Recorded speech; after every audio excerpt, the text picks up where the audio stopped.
कांधे पे काबर जबल चके कमर चल देव घर नगर कोटे कठिन डगर कोटे कठिन डगर कोटे कठिन डगर भौजी तोहर गगरिया से जल चुअता पहिर के गेरुआ साड़ी देव घर मटक चलेलू पहिर के गेरुआ साड़ी देव घर मटक चलेलू।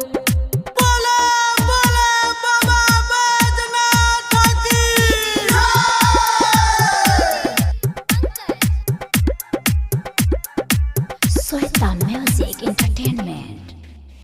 ले ला भोले जी के नाम बिगड़ल बन जाए सब काम लिह अरजी लगाई दीह जलवा चढ़ाई बड़ा साहबन के पावन में मन भवता पहिर के गेरुआ साड़ी देव घर मटक चलेलू पहिर के गेरुआ साड़ी बोलब मटक चलेलू।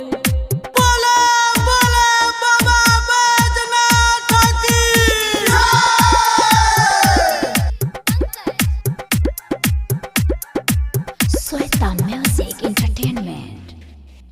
पूरा करिए अरमान कृपा बाबा के महान जानेला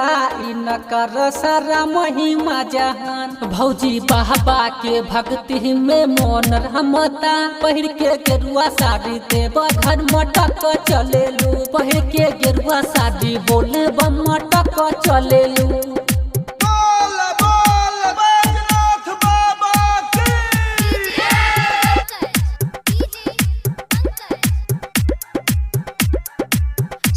म्यूजिक एंटरटेनमेंट